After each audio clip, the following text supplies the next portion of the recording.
Shri R V Babu, എന്തായാലും ബംഗ്ലാദേശിലെ ഹിന്ദുക്കൾ ഉൾപ്പെടെയുള്ള ന്യൂനപക്ഷ സമൂഹത്തിൻ്റെ സുരക്ഷ ഉറപ്പാക്കണമെന്ന് കേന്ദ്ര വിദേശകാര്യ മന്ത്രാലയം ആവശ്യപ്പെട്ടിട്ടുണ്ട്. അവരുടെ വാർത്താക്കുറിപ്പ് പുറത്ത് ഇറക്കിയിട്ടുണ്ട്. നോക്കൂ, അവിടെ നടക്കുന്ന വംശഹത്യ ഇപ്പോഴും ഗൗരവത്തോടെ ഉൾക്കൊള്ളാൻ ആവുന്നില്ല. തൊട്ടിപ്പുറത്ത് കിടക്കുന്ന രാജ്യത്ത് ഉള്ളവർക്ക് മാത്രമല്ല, ഞാൻ നേരത്തെ പറഞ്ഞതുപോലെ മാധ്യമങ്ങൾ വളരെ ലാഘവത്തോടെയാണ് ഈ വിഷയത്തെ സമീപിക്കുന്നത്. ഇന്നത്തെ പത്രങ്ങൾ നിങ്ങൾ നോക്കൂ, ഇന്ന് ഒരു മലയാള പത്രത്തിൽ പോലും ഈ സന്യാസിയെ അറസ്റ്റ് ചെയ്ത വാർത്ത വന്നിട്ടില്ല.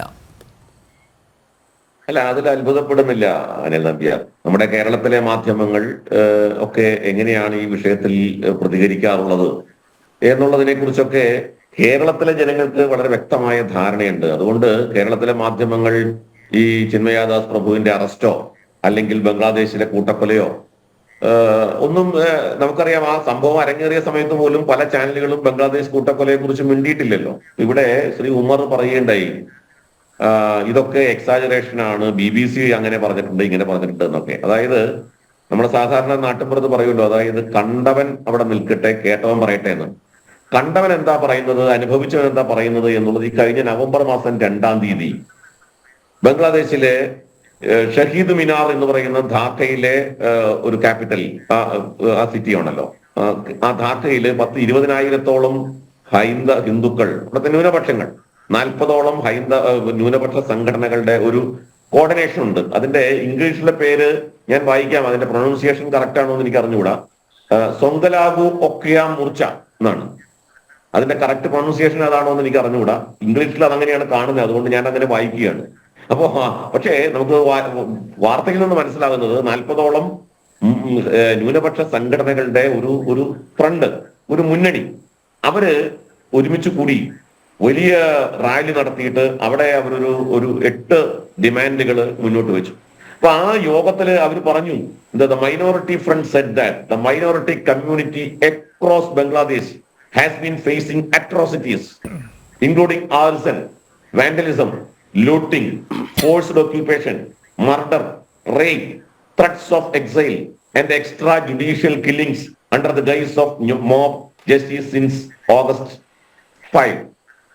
ആഗസ്റ്റ് 5-ാം തീയതി മുതൽ ബംഗ്ലാദേശിൽ അവിടുത്തെ ന്യൂനപക്ഷങ്ങൾ അനുഭവിച്ചുകൊണ്ടിരിക്കുന്ന കാര്യങ്ങൾ എന്തൊക്കെയാണെന്ന് അനുഭവിക്കുന്ന ആളുകൾ 10-20,000-ഓളം പേര് അവിടെ ഒരുമിച്ച് ചേർന്നിട്ട് പ്രഖ്യാപിക്കുകയാണ്, ഞങ്ങൾ അനുഭവിക്കുന്നത് എന്തൊക്കെയാണെന്ന്. അപ്പോഴാണ് ശ്രീ ഉമർ പറയുന്നത് BBC എന്തോ പറഞ്ഞു എന്ന്. അദ്ദേഹത്തിന് BBC-യെ വലിയ വിശ്വാസമാണ്. കാരണം കഴിഞ്ഞ ലോക്സഭാ തെരഞ്ഞെടുപ്പിന് മുൻപ് ഏകപക്ഷീയമായിട്ട് മോഡിയെ സംബന്ധിച്ച് മാത്രം ഒരു ഡോക്യുമെന്ററി ഇറക്കി BBC. മോഡിയെ കുറിച്ച് മാത്രം, ഗുജറാത്ത് കലാപത്തെ കുറിച്ച് പറഞ്ഞുകൊണ്ട്. പക്ഷേ നേരത്തെ ഇവിടെ ശ്രീ ആരിഫ് പറഞ്ഞ പോലെ BBC അത് പറഞ്ഞപ്പോൾ അതിന് തൊട്ട് മുമ്പ് ഗോദ്രയിൽ നടന്ന 1068 പേരെ തീവെച്ചു കൊന്ന സംഭവം പറഞ്ഞില്ല. അത് BBC മറച്ചു വെച്ചു. പകരം ബാക്കിയുള്ളത് അത് മാത്രമല്ല, BBC മറച്ചു വെച്ചപ്പോ ഈ ടീസ്റ്റ സത്യൽവാദിനെ പോലുള്ളവർ, സുപ്രീം കോടതി അടക്കം പറഞ്ഞു, ടീസ്റ്റ സത്യൽവാദിനെ പോലുള്ളവർ ഉണ്ടാക്കിയ വ്യാജ തെളിവുകൾ നരോത് പാട്ടിയ സംഭവത്തിലും അതേപോലെ ഗുൽബർഗ സൊസൈറ്റിയിലെ സംഭവത്തിലും ഒക്കെ ഇരകളെ കൊണ്ട് വ്യാജ തെളിവുകൾ ഉണ്ടാക്കി, വ്യാജ സാക്ഷിമൊഴികൾ ഉണ്ടാക്കി, ഒരേ പാറ്റേണിൽ സാക്ഷിമൊഴികൾ സൃഷ്ടിച്ച് അതിന്റെ പേരിൽ കേസ് എടുക്കണമെന്ന് സുപ്രീം കോടതി പോലും പറഞ്ഞു. അതിന്റെ അടിസ്ഥാനത്തിൽ കേസെടുത്ത ടീസ്റ്റ സത്യൽവാദ് അതേപോലുള്ള കാര്യമൊക്കെ BBC മറച്ചു വെച്ചു. അപ്പൊ BBC അദ്ദേഹത്തിന് വലിയ വിശ്വാസ്യതയുണ്ട്. പക്ഷെ ഞങ്ങൾക്ക് അത്ര വിശ്വാസമൊന്നുമില്ല BBC-യെ. BBC അത്ര വിശ്വാസമുള്ള സ്ഥാപനമാണ് എന്ന് ഞങ്ങൾ പണ്ട് മുതലേ കരുതിയിട്ടുമില്ല. അപ്പൊ അതുകൊണ്ട് അദ്ദേഹം BBC-യെ ഈ സെലക്റ്റീവായിട്ട് വിശ്വസിക്കും. ശ്രീ ആർ വി ബാബു, ഒറ്റ മിനിറ്റ് ചോദിക്കട്ടെ, താങ്കൾക്ക് ജനൻ ടിവിയിൽ വിശ്വാസം ഉണ്ടല്ലോ? ഞാൻ പറഞ്ഞു അല്ല, എനിക്ക് ജനൻ ടിവിയിലാണ് കൂടുതൽ വിശ്വാസം. എനിക്ക് ജനൻ ടിവിയിലാണ്, ഇത് മാത്രം പറയുന്നു, എനിക്ക് ജനൻ ടിവിയിലാണ് കൂടുതൽ വിശ്വാസം. അതുകൊണ്ടല്ലേ അല്ല, BBC വിശ്വസിക്കാൻ പറ്റില്ല, പക്ഷേ ജനൻ ടിവിയെ വിശ്വസിക്കാൻ പറ്റില്ല. അത് മാത്രം പറയുന്നു, എത്രയും പറഞ്ഞോളൂ. എനിക്ക് ജനൻ ടിവിയിലാണ് വിശ്വാസം, BBC-യിലല്ല. എത്ര പറയുന്നുള്ളൂ, ജനൻ ടിവിയിലാണ് എനിക്ക് വിശ്വാസം. സംസാരിച്ചോളൂ. ഞാൻ പറഞ്ഞോട്ടെ. അപ്പോ ഇതൊന്ന്. 2, ബംഗ്ലാദേശിലെ ജനൻ ടിവി മാത്രം വിശ്വസിക്കാം. ഉമർ ഒന്ന് നിശബ്ദനായിട്ടിരിക്കൂ. താങ്കൾ പറയാനുള്ളത് താങ്കൾക്ക് പറയാനുള്ള അവസരം കിട്ടും. അപ്പൊ താങ്കൾ പറഞ്ഞോളൂ. അപ്പോ ബംഗ്ലാദേശിലെ സംഭവത്തെ സംബന്ധിച്ച് അദ്ദേഹത്തിന് സംശയമാണ്. ഞാൻ നിർത്തി. ഓക്കെ. ബംഗ്ലാദേശിലെ സംഭവത്തെ സംബന്ധിച്ച് അദ്ദേഹത്തിന് സംശയമാണ്. ബംഗ്ലാദേശിലെ ന്യൂനപക്ഷങ്ങൾ അവരെങ്ങനെ അവിടെ നിന്ന് ഓടിപ്പോരുന്നുണ്ടെങ്കിൽ ഉണ്ടെങ്കിൽ അത് പരിശോധിക്കേണ്ടതാണെന്നൊക്കെയാണ് അദ്ദേഹത്തിന് എന്താണ് മറുപടി? അദ്ദേഹത്തിന് ഒരു മറുപടിയില്ല. 22% പേര് ഇന്ന് 8% എത്തി നിൽക്കുന്നതിന്റെ കാരണം എന്താണ് എന്നുള്ളതിനെ സംബന്ധിച്ച് അദ്ദേഹത്തിന് മറുപടിയില്ല. അദ്ദേഹം പറയുന്നത് ഇന്ത്യയിൽ ഇതേപോലെ മോബ് ലിഞ്ചിങ് നടക്കുന്നു പശുവിന്റെ പേരിൽ. ഞാൻ ചോദിക്കുന്ന, അദ്ദേഹം ഇതിന് എനിക്ക് ശേഷം പറഞ്ഞോട്ടെ, കഴിഞ്ഞ ഒരു 4-5 വർഷത്തിനുള്ളിൽ എത്ര മോബ് ലിഞ്ചിങ് നടന്നിട്ടുണ്ട് ഇന്ത്യയിൽ? എത്ര സംഭവങ്ങളാണ്? ഇതെല്ലാം ഒരു നെറേറ്റീവാണ്. ഒറ്റപ്പെട്ട ചില സംഭവങ്ങൾ പശുവുമായി ബന്ധപ്പെട്ട് മുഗളന്മാരുടെ കാലഘട്ടം മുതൽ ഇന്ത്യയിൽ പ്രശ്നമുണ്ട്. മുഗളന്മാരുടെ കാലഘട്ടം മുതൽ പശുവുമായി ബന്ധപ്പെട്ട് ഇന്ത്യയിൽ പ്രശ്നമുണ്ട്. അത് ഇപ്പോഴും തുടരുന്നു. അതുകൊണ്ടാണ് പശുവുമായി ഉള്ള ബന്ധത്തിന്റെ അടിസ്ഥാനത്തിലാണ് കോൺഗ്രസ് സർക്കാരുകൾ നിരവധി സംസ്ഥാനങ്ങളിൽ ഗോവധ നിരോധനം നടപ്പാക്കിയത്. അത് കോൺഗ്രസ് സർക്കാരുകളാണ്, BJP സർക്കാർ എല്ലാം നടപ്പാക്കിയത്. കോൺഗ്രസ് സർക്കാരുകൾ നടപ്പാക്കി. കാരണം പശുവിനോടുള്ള ഇന്ത്യയിലെ ഹിന്ദുക്കളുടെ ഒരു മനോഭാവത്തെ മനസ്സിലാക്കിക്കൊണ്ടാണ്. അപ്പൊ അതവിടെ നിൽക്കട്ടെ. ഞാൻ പറഞ്ഞു, പക്ഷേ അദ്ദേഹത്തിന് ഇന്ത്യയിൽ എന്നിട്ട് അദ്ദേഹം ആരെയാണ് കൂട്ടുപിടിക്കുന്നത്? അദ്ദേഹം കൂട്ടുപിടിക്കുന്നത് യുണൈറ്റഡ് നേഷൻസിനെ പോലെ അല്ലെങ്കിൽ വിദേശ ഏജൻസികളുടെ ചില കണക്കുകൾ, ആരുടെയൊക്കെ ചില റിപ്പോർട്ടുകൾ. അവർ പറയുന്നു ഇന്ത്യയിൽ ന്യൂനപക്ഷങ്ങൾ ബംഗ്ലാദേശിനേക്കാൾ പുറകിലാണ്, അല്ലെങ്കിൽ പാകിസ്ഥാനേക്കാൾ കഷ്ടത്തിലാണ് ഇന്ത്യയിലെ ന്യൂനപക്ഷങ്ങൾ എന്ന്. പക്ഷേ അദ്ദേഹത്തിന് മറുപടിയുണ്ട്. 1947 വെറും 8% ഉണ്ടായിരുന്ന മുസ്ലിങ്ങൾ ഇന്ന് 18%, 16-17% എത്തി നിൽക്കുകയാണ്. മുസ്ലിം സമുദായം വലിയ തോതിൽ ജനസംഖ്യ വർദ്ധിക്കുന്ന തരത്തിൽ വലിയ തോതിലുള്ള ശ്രീ അറിവ് ബാബു, ഞാൻ ഒന്ന് ഇന്ററപ്റ്റ് ചെയ്യട്ടെ. ഇന്ത്യ അഫ്ഗാനിസ്ഥാൻ തുടങ്ങിയ ചില രാജ്യങ്ങൾ, സെൻസസ് നടക്കാത്ത ലോകത്തിലെ വളരെ കുറച്ച് രാജ്യങ്ങളിലൊന്നാണ്. പ്രത്യേകിച്ച് ശ്രീ നരേന്ദ്രമോദി 18% ഉണ്ടെങ്കിൽ എനിക്കറിയില്ല. ഉണ്ട് അല്ല അത് നിങ്ങൾ പറഞ്ഞോളൂ, അത് കുഴപ്പമില്ല. അങ്ങനെ പറയാൻ പറ്റില്ലല്ലോ. നിങ്ങളൊന്ന് കേട്ടിട്ട് ഇരിക്കൂ, അവര് മുഴുവനാക്കില്ല, എന്നിട്ട് നിങ്ങൾ ഇടപെടും. സെൻസസ് നടന്നിട്ടില്ല. അല്ല, ലോകത്ത് സെൻസസ് പറയുന്നതൊക്കെ നമ്മൾ കേട്ടോണ്ടിരുന്നില്ലേ? അല്ല, ചിലപ്പോ ഇടയിലും പറയേണ്ടി വരും. അത് തിരിച്ചു വരുമ്പോ കേട്ടാ മതി, വേറെ കുഴപ്പമൊന്നുമില്ല. രണ്ടാളുണ്ട് പറയാൻ. ആയിക്കോട്ടെ, ഞാൻ ഒരാളേ ഉള്ളൂ. ഓക്കെ, പറഞ്ഞോളൂ. അല്ല, ഞങ്ങൾ കേട്ടോളാം, പറഞ്ഞോളൂ. നിങ്ങളിവിടെ മലക്കും പഠിച്ചൊന്നുമില്ലേ? സോഴ്സ് എന്താണ്? ഇവിടെ ഗവൺമെന്റ് സെൻസസ് നടത്തിയിട്ടില്ല. ഞാൻ പക്ഷേ സെൻസസ് പറയുന്നത് ഇനി മനസ്സിലാവുന്നില്ല. കേട്ടുകൊണ്ട് തന്നെ ഇരിക്കുക. പക്ഷെ ഇതിന് മറുപടി പറയൂ. ശരി,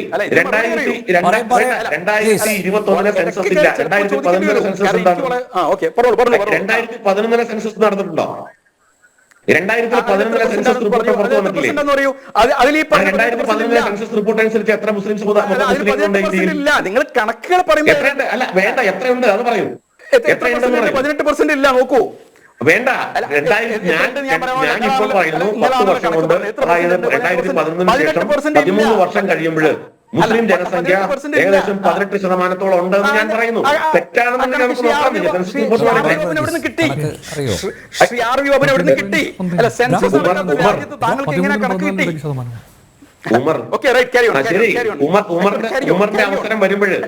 ഉമറിന്റെ അവസരം വരുമ്പോഴ് മുസ്ലിങ്ങളാണ്. ഇവിടെ സെൻസസ് നടക്കുന്നില്ല. ഇന്ത്യ ലോകത്ത് സെൻസസ് നടക്കാത്ത അഫ്ഗാനിസ്ഥാൻ. ഇതിങ്ങനെ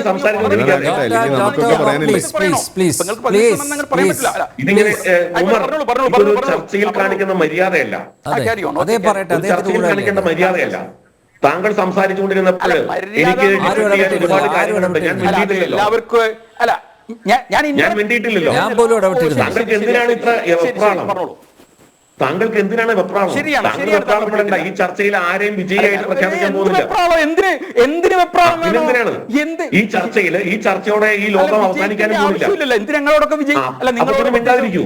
പ്രത്യേകിച്ച് വിജയിച്ചിട്ട് എന്ത് കാര്യ? എനിക്ക് നിങ്ങളൊന്നും എതിരാളികളെ പോലും തോന്നിയിട്ടില്ല. താങ്കളൊരു ഡോക്ടറേറ്റോ അല്ലെങ്കിൽ MBBS ബിരുദധാരിയോ ആരാണല്ലോ. താങ്കൾ മിണ്ടാതിരിക്കൂ. താങ്കൾ ദയവ് ചെയ്ത് മിണ്ടാതിരിക്കൂ പ്ലീസ്. ഞാൻ എന്റെ എത്രയോ സമയം നമ്മുടെ ആരിഫ് ഹുസൈനെ പോലെ ഹോമിയോ ഡോക്ടർ അല്ല. ഞാൻ ആരിഫ് ഹുസൈനെ പോലെ ഹോമിയോ ഡോക്ടർ അല്ല.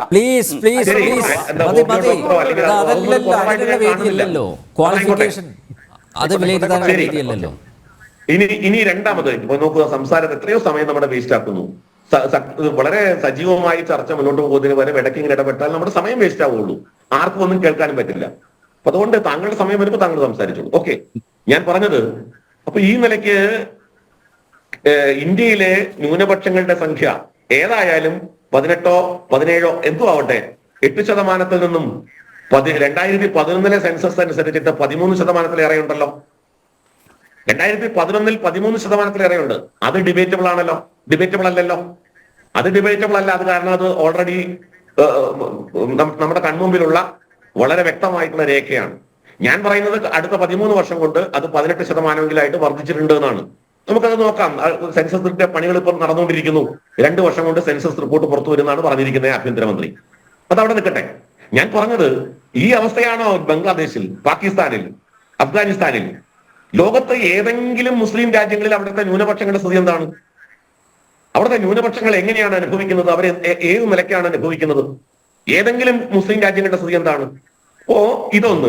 രണ്ട്, നിങ്ങൾ തുടർച്ചയായിട്ട് പറയുന്നു ഇന്ത്യയിൽ ന്യൂനപക്ഷങ്ങൾ പീഡിപ്പിക്കപ്പെടുന്നു, മോബ് ലിഞ്ചിങ്. പിന്നെ നിങ്ങൾ കൂട്ടത്തിൽ പറയുകയുണ്ടായി ഇവിടെ ഗർഭിണിയുടെ വയറ് കീറി പിളർന്നു എന്നാണ്. ആരുടെ വയറ് കീറി പിളർന്നു സാർ? സാർ ഇതൊക്കെ അന്വേഷിച്ച് ഇത് വളരെ വ്യക്തമായിട്ട് നമ്മുടെ പബ്ലിക് ഡൊമൈനിലുണ്ട് അതിന്റെ ചിത്രങ്ങൾ. അതൊക്കെ വ്യാജ പ്രചരണമായിരുന്നു എന്നുള്ളത്. വ്യാജ പ്രചരണമായിരുന്നു. കസൂർബാൻ ചിത്രമാണ് നിങ്ങൾ പറയുന്നത്. കസൂർബാനു എന്ന് പറയുന്നത് ഒരു വ്യാജ സൃഷ്ടിയാണെന്നും അവരുടെ ഗർഭത്തിൽ ശൂലം കുത്തിയിറക്കിയത് എന്നുള്ളതൊക്കെ കള്ളക്കഥയായിരുന്നു എന്നുള്ളത് ഇതിനകം തെളിഞ്ഞു കഴിഞ്ഞതാണ്. അങ്ങ് ഗർഭിണിയായ സ്ത്രീയുടെ വയറ് കുത്തിപ്പിളർന്ന സംഭവം ഡോക്ടർ അംബേദ്കർ പറഞ്ഞിട്ടുണ്ട്. ഉമറിന് അറിയോ അത് എവിടെ നടന്നതെന്ന് അറിയാമോ? ഉമറിന് ഡോക്ടർ അംബേദ്കർ എഴുതി വെച്ചിട്ടുണ്ട് തോട്ട്സ് ഓൺ പാകിസ്ഥാൻ എന്ന പുസ്തകത്തില്, ഭാരതത്തിന്റെ വിഭജനം എന്നുള്ള പുസ്തകത്തില്. അത് 1921 മലബാർ മാപ്പിളകളക്കാലത്ത് നടന്നതാണ്. മാപ്പിളകളക്കാലത്ത് മുസ്ലിം തീവ്രവാദികൾ ഹിന്ദു സ്ത്രീകളുടെ ഗർഭിണികളുടെ വയറ് കുത്തിപ്പിളർന്ന സംഭവം എഴുതി വെച്ചിട്ടുള്ളത് ഡോക്ടർ അംബേദ്കറാണ്, സംഘപരിവാറിന്റെ ആൾക്കാരല്ല. അപ്പൊ അതുകൊണ്ട് ഈ സംഭവമൊക്കെ നടന്നിട്ടുണ്ട് ലോകത്ത്. അത് ഇസ്ലാമിക തീവ്രവാദികൾ ചെയ്ത കാര്യങ്ങളാണ്. ഇസ്ലാമിക തീവ്രവാദികൾ അവിടുത്തെ ന്യൂനപക്ഷങ്ങൾക്ക് നേരെ നടത്തിയിട്ടുള്ള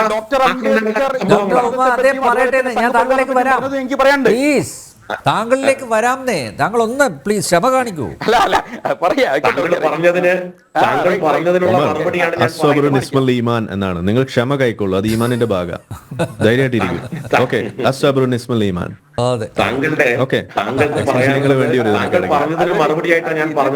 ചില സമയങ്ങളിൽ ഞാൻ ജാക്കിർ നായിക്കായിട്ട് മാറും, മെഡിക്കൽ ഡോക്ടർ ആയി മാറും. ഓക്കെ,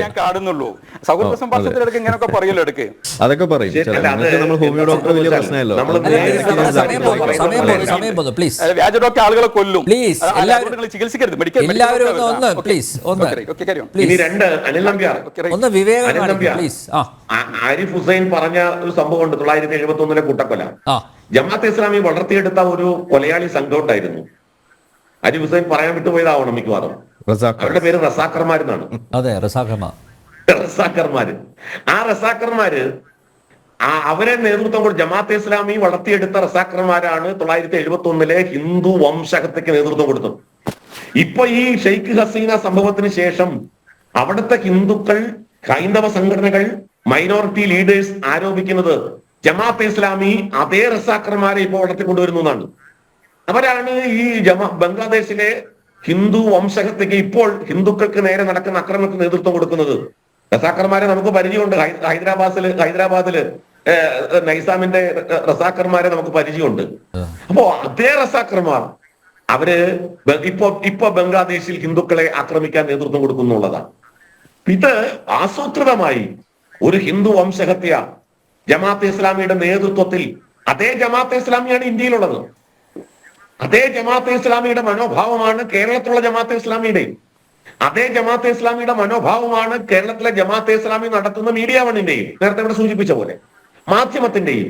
ഇവരുടെ എല്ലാവരുടെയും ഉദ്ദേശം യഥാർത്ഥത്തിൽ തങ്ങളുടെ മതരാഷ്ട്രം, മതരാജ്യം, മുസ്ലിങ്ങളല്ലാത്തവർ ഇല്ലാത്ത, കാഫിറുകൾ ഇല്ലാത്ത, ഹറാമുകൾ ഇല്ലാത്ത, തികച്ചും ഹലാലായ ഒരു ദാറുൽ ഇസ്ലാമിനെ സൃഷ്ടിക്കുക എന്നുള്ള മൗദൂദിയൻ ആശയം നടപ്പാക്കാനാണ് ബംഗ്ലാദേശിലായാലും ഇന്ത്യയിലായാലും അത് ലോകത്തെവിടെയായാലും ജമാഅത്തെ ഇസ്ലാമി അടക്കമുള്ള തീവ്ര വഹാബിസ്റ്റുകളുടെ, ഇസ്ലാമിസ്റ്റുകളുടെ മുഴുവൻ ശ്രമം ഒരു തീവ്ര ഇസ്ലാമിക രാഷ്ട്രം സൃഷ്ടിക്കുക എന്നുള്ളതാണ്, മതരാജ്യം സൃഷ്ടിക്കുക എന്നുള്ളതാണ്. അതുകൊണ്ട് ബംഗ്ലാദേശിൽ ഹിന്ദു സമൂഹത്തെ മുഴുവൻ അവിടെ നിന്ന് ഇല്ലാതാക്കാൻ, ഉച്ചാടനം ചെയ്യാനുള്ള ആസൂത്രിതമായ നീക്കം. സാധാരണ കാശ്മീരിൽ അത് ചെയ്തില്ലേ? റിലീവ്, ഗലീവ്, ചലീവ്. ഒന്നില്ലെങ്കിൽ നിങ്ങളുടെ മുസ്ലിമായിട്ട് ജീവിക്കാം, അല്ലെങ്കിൽ നിങ്ങൾക്ക് ഇവിടെ നിന്ന് പോകാം, അല്ലെങ്കിൽ നിങ്ങൾക്ക് ഞങ്ങളുടെ കൈയാൽ കൊല്ലപ്പെടാം.